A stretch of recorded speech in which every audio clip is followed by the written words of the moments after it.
Hollywood coroner says an overdose of narcotics, police say possibly heroin, is responsible for the death of the well-known rock singer Janis Joplin. Miss Joplin was found dead in her bedroom last night. They were two of the most recognizable voices of the 1960s. They were electric, rebellious, and doomed to burn out too quickly. They were legends on stage. Off stage? That's where the narrative becomes gloomy. Everyone was aware that Janis Joplin was untamed, fearless, and unabashedly herself. However, the majority of people are unaware that there was one rock star she detested, Jim Morrison. And for good reason. It was more than simply an ego clash that led to their dramatic first meeting. Something far more unsettling was involved. It was hushed, vaguely recalled, and written off as rock and roll mayhem for decades. However, a troubling new everything we believe to be true about these two icons is altered by the new layer. Hold on tight, for what follows is not only shocking, but also unforgettable. Cruel origins. Born in Port Arthur, Texas, where tradition was strong and obedience was expected, Janis Lynn Joplin and anyone who didn't follow the rules could be expelled. Janis wasn't simply unique, she was definitely her own self. She displayed a streak of audacity from a young age, attracting in the direction of music, poetry, and art that went against what young Southern ladies were supposed to like. Janis was listening to Bessie Smith, Ma Rainey, and other artists while other children were listening to mainstream or country music. African American blues musicians Lead Belly and others sung of suffering, injustice, and desire, in a manner that directly touched her heart.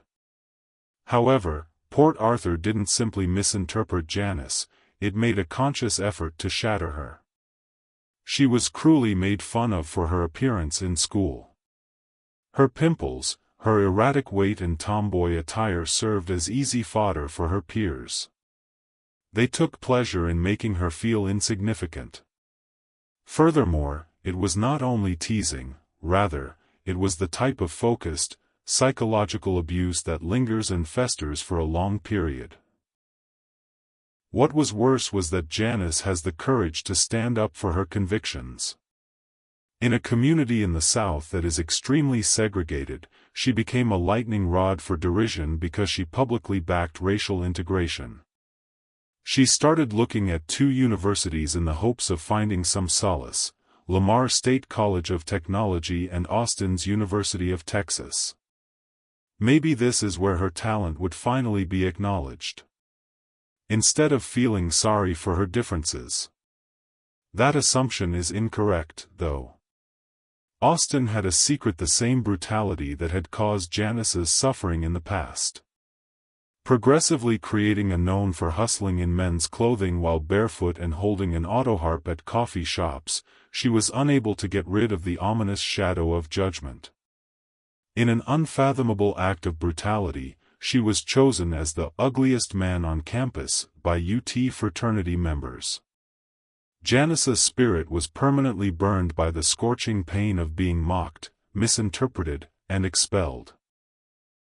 However, in an odd turn of events, they became the fuel for her music.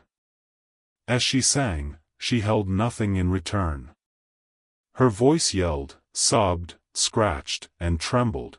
It was the unadulterated manifestation of someone who had experienced the rejection of the world profoundly and turned it into a strong will. She did more than just sing about the blues, she made them happen. Her music lacked both technicality and sweetness. It was pure reality that spoke to people who knew exactly what it was like to be a misfit. Her whole career, in a sense, became a means of challenging everybody who ever tried to destroy her, a way to make her identity, voice, and worth known to the world. However, when the agony followed her into adulthood, Janis turned to something else for solace, even though it would turn out to be both a blessing and a tragedy. The Southern comfort was more than simply a beverage for Janis Joplin, it was essentially an extension of her on-stage persona. Alongside her bohemian attire, big rose-tinted glasses, and a raspy voice that could break hearts, Janis often carried a bottle of SoCo on stage as if it were a microphone. It didn't whether she was performing in a smoke-filled club or in front of thousands at Woodstock, the act included that bottle. She even swigged from it during sets, not just for show. Occasionally in between verses, allowing it to calm her and release the unfiltered emotion she expressed. Into each scream, she sipped it without the grace of a connoisseur. She drank it as brazenly and unrepentantly as she lived. Like Janis, the drink itself was a little misinterpreted. The majority of people, including Janis, believed that Southern Comfort was a whiskey. However, that isn't always the case legally. For a large portion of its existence, Southern Comfort was actually a flavored liqueur that is more like to vodka than bourbon and is made from neutral grain spirits. She was frequently spotted with a bottle on tour buses, on stage, or relaxing beneath one arm at press conferences. Journalists and fans took notice. SoCo was incorporated into her brand. And the company noticed. Southern Comfort's creators looked to the fortunate accident, Janis Joplin's unintentional marketing goldmine. However, without receiving a single dime, she turned into their most recognizable and defiant spokesperson. The current bullion looked for as a thank-you gift, sent her a full-length lynx fur coat and matching hat. In such bold gesture wasn't simply a fashion statement in the late 1960s, it was a sign of prestige. Wearing it with pride, Janis said she never felt particularly gorgeous. However, similar to several emblems that characterized Janis's existence, Southern Comfort served as both a friend and a curse. She would then become blurry from the same alcohol that gave her bravery before taking the stage.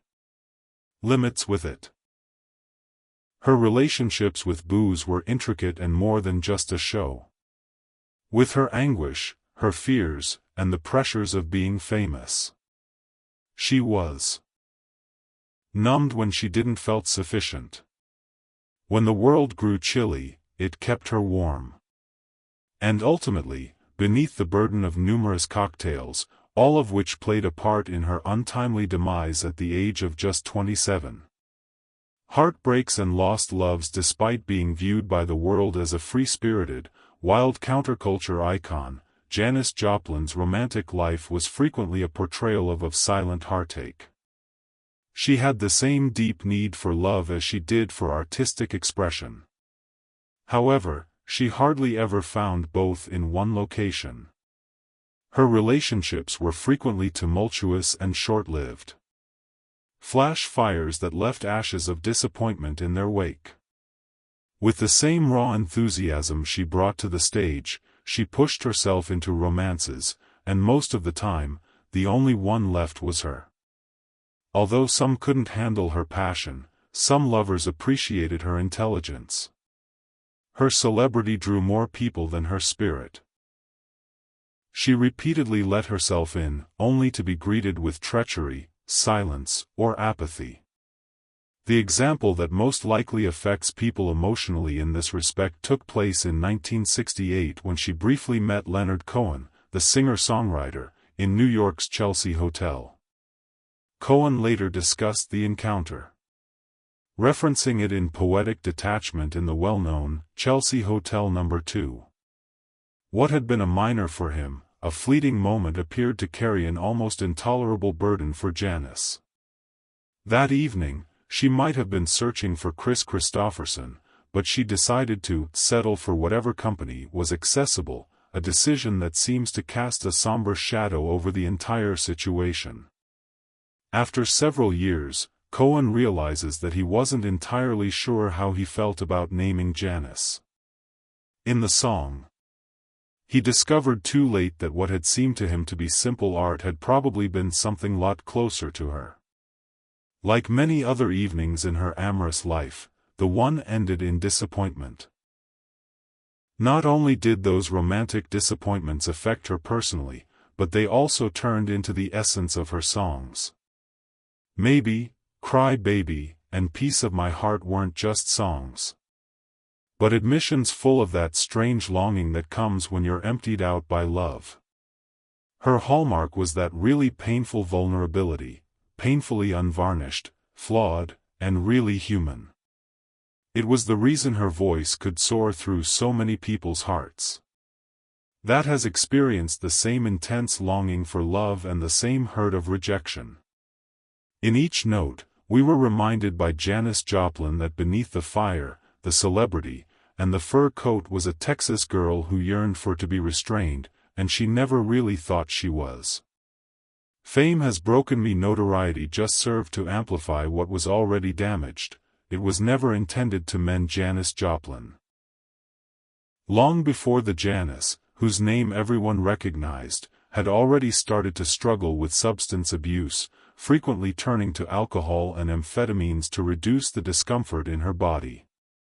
However, she initially appeared on the national scene with Big Brother and the holding company, and then as a solo performer, she became increasingly dependent. Specifically, heroin became a major aspect of her existence. In spite of, or possibly as a result of, her meteoric success, the feelings of loneliness and self-doubt that had plagued her since infancy intensified. Those closest to her looked on helplessly as the girl who had the power to electrify 1,000 people turned into becoming more and more alone off stage. Because to their unpredictable behavior, friendships fell apart. She started to feel hollowed out by the party lifestyle that had previously given her a sense of power. Janis made multiple attempts at recovery, including leaving the San Francisco scene in the middle of the 1960s to go back to her Texas homeland in the hopes of becoming clean. However, the pull of music and the accompanying way of life was too powerful. She went back to California, returned to the public eye, and promptly rekindled old behaviors. Despite moments of clarity and hope were ephemeral. During the last few months of her life, she was documenting what would eventually Pearl, her most well-known solo record, and others close to her were hopeful about the future. However, she had covertly resumed using heroin behind the scenes. October 4, Janis was discovered dead in her Hollywood home in 1970, 2 weeks after Jimi Hendrix passed away from an overdose in a hotel room. She was just 27. Her position in rock mythology was solidified by her death. Not only as a remarkable voice but also as one of the original members of the known as the 27 Club, a tragic group of talented artists who pass away at the age of 27. Following Hendrix, Morrison, Cobain, and Winehouse, Janis came to symbolize the awful, the cost of celebrity and the vulnerability that frequently accompanies achievement. The death of Janis has captured public interest to the point where it occasionally masks the complexity of her existence. She was not a cliché, at all. She was much more than just a poor victim of the 1960s. She was a perceptively smart, emotionally damaged woman with something to say. Just put it in a manner that no one else could. The biggest irony is that Pearl, Janis's album, became her most polished and emotionally charged piece, which she never survived to finish. It came out a year ago. Included memorable singles like Me and Bobby McGee and Mercedes-Benz, later in 1971. Songs that conveyed the satirical humor and tenderness of her persona with her heartbreaking clarity. Now regarded as one of the most important albums in rock history, it serves as a sobering reminder of what was lost and what may have been. Ultimately, Janis Joplin devoted herself fully to the music. Even from within herself.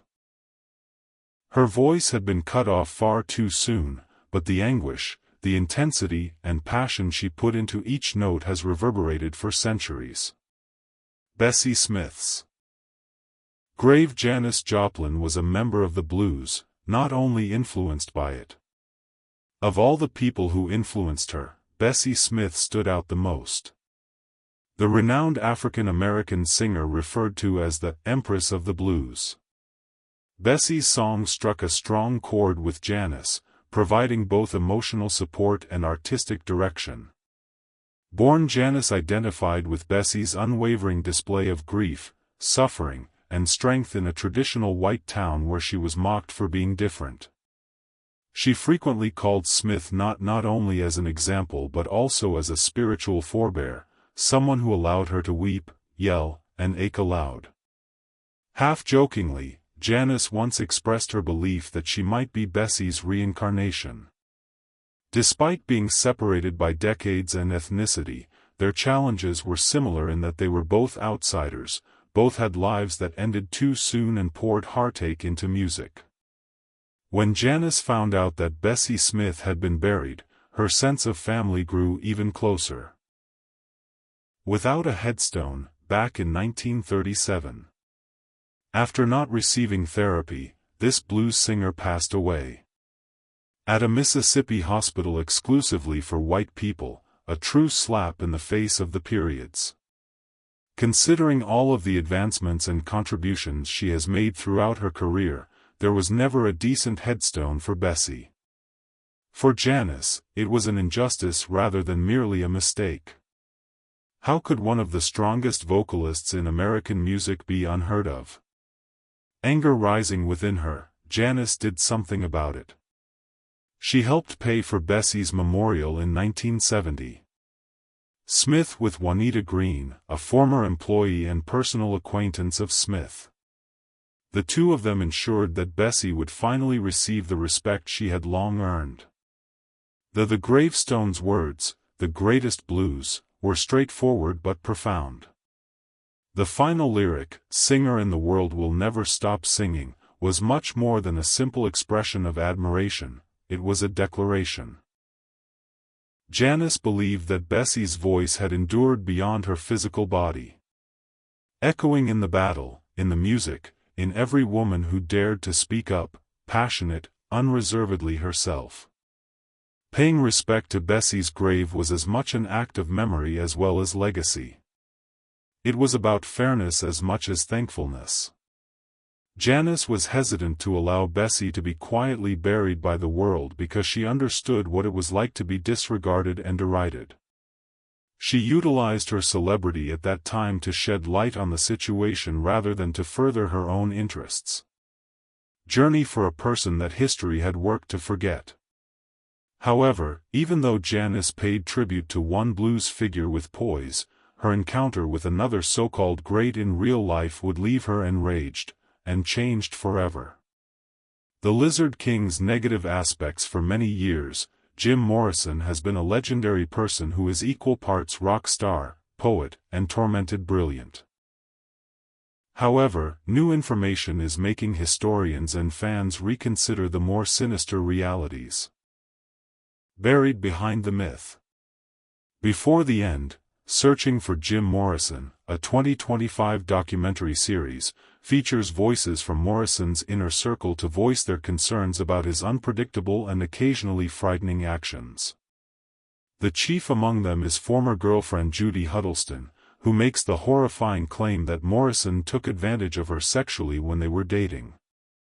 Her account presents a terrifying image of a man whose delicate charms could be quickly transformed into violent outbursts. As stated by Huddleston, despite her frequent and unambiguous refusal, Morrison once assaulted her while pinning her arms down, stating, "He just went psycho." She described Morrison's expression, with his eyes going dark with rage, implies a man who is consumed by something much more harmful than carelessness driven by drugs. Beginning in the late 1960s, Huddleston and Morrison had a 4-year relationship. During a concert backstage. In interviews in her book Love Him Madly, she considers the emotional blackmail she endured, detailing how Morrison held her. She clung to the hope that she may transform him, but never committed to her. oblivious to the emotional toll it was taking. Perhaps the most terrible aspect of it is her later understanding that the suffering she went through was psychological and, occasionally, physical abuse. Morrison's erratic behavior was one of the things that many found attractive in him. However, beyond the lyrical mystique and stage presence, there was a person who, according on several sources, used intimidation and terror to exert power. Numerous additional violent incidents have occurred against women who were close to Morrison. Another music scene figure, Pamela Des Barres, remembers Morrison striking her across the face, for no reason, at Whiskey A Go in the 1960s. The Doors drummer John Densmore, who is frequently regarded as Morrison's closest musical collaborator, remembered seeing Morrison grasp a woman's arms and hold a knife to her. These long-ignored tales that are either idealized or written down as merely examples of rock and roll excess, take on a far more sinister significance given the current cultural conversation about power and responsibility. It appears that Morrison's devastation has hurt more than just himself, it seriously hurt others in his path, particularly the women in his social circle. Maybe the fresh perspective on these incidents makes these tales even more horrifying. They distort each earlier chapter given what we now know, particularly Morrison's notorious role with Janis. It seems that Morrison and Joplin's altercation has been described as a chaotic anecdote about whiskey-infused celebrities, two legends clashing in a whirlpool of ego and energy. Now that we look at it differently, Janis supposedly reacted to Morrison's hostile. Instead of using diva dramatics, she uses a bottle of Southern Comfort to defend herself. The violence she experienced was not an isolated incident, rather, it was a component of a troubling trend that is only being recognized. Morrison might continue to be a symbol of the disobedient 1960s, he leaves behind a legacy that is both considerably more troublesome and dangerous than the first meeting. It began like something out of a rock and roll fairy tale, or at least a Hollywood producer's dream, as glamorous myth ever indicated. Notion of one. The renowned music producer Paul Rothchild, who collaborated with Janis and the Doors, Joplin recognized a chance and became enthralled with the notion of presenting the so-called king.